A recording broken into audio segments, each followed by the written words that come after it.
তো মানুষ মানুষকে এভাবে মারতে পারে সেটা ভাবা যায় না। দেখুন প্রচুর মানুষ, উৎসুক মানুষ ভিড় জমেছে। তো আমিও জানতাম না, বিকেলবেলা বাজার করতে যাওয়ার সময় তো দেখি মানুষ অনেক ছোটাছুটি করতেছে, ওইদিকে যাচ্ছে। তো পরে জিজ্ঞেস করে শুনলাম যে বালুর মাঠে একটা ছেলেকে মেরে ফেলা হয়েছে। তো আমি বাজার শেষ করে তো আমিও গেলাম, বাজার হাতে নিয়েই গেছি। তো দেখুন এই যে এই ঘরটার ভিতরে একটা বাড়ি, 4-5টা রুম আছে, একটা রুমের ভিতরে আর কি এক সাইডে ফেলে রাখা হয়েছে ওয়ালের সাথে আর কি, দেখেন। আর যদি কেউ চিনে থাকেন প্লিজ এজন্য ভিডিওটা বেশি বেশি শেয়ার করে দিবেন যাতে সবাই দেখতে পারে। এবং যদি কেউ চিনে থাকে, রূপগঞ্জ, এটা হলো রূপগঞ্জ বরপা এবং কর্ণগোপের মাঝখানে বালুর মাঠ। বালুর মাঠে ফেলে রাখা হয়েছে, বালুর মাঠে একটা পুরনো বাড়িতে।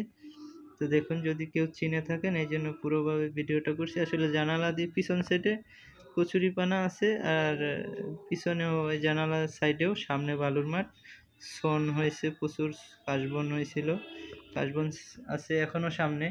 কিন্তু এই যে দেখেন, যদি কেউ চিনেন, অনেক মানুষ ভিডিও করতেছে।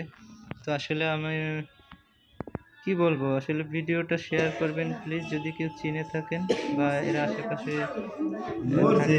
এখানে আসলে এলাকার কেউ চিনতেছে না যে কোথাকার ছেলেটা, কেউ চিনেন। আর দেখুন হয়তো মারার আগে সারা গায়ে বালু বালু দেখা যাইতেছে, হাতে কালি টালি দেখা যায়, জুতাও আবার পায়ে আছে, স্যান্ডেল। এই জন্য প্লিজ ভিডিওটা শেয়ার করে দেবেন বেশি বেশি, যাতে মানুষ চিনতে পারে যে কোথাকার কে। এখনো কেউ বলতেছে প্রশাসন ফোন দিচ্ছে,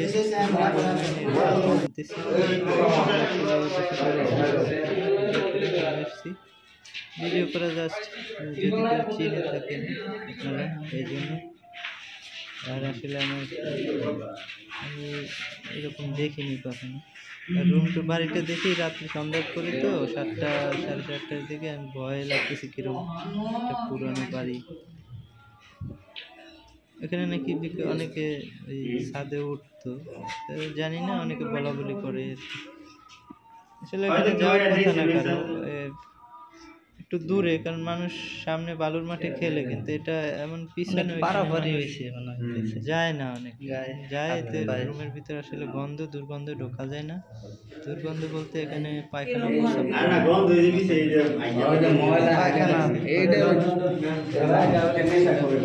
অনেক মানুষ এখানে, হাজার হাজার মানুষ গিয়ে দেখতেছে। তো প্লিজ ভিডিওটি শেয়ার করে দিবেন যাতে শনাক্ত করতে পারে।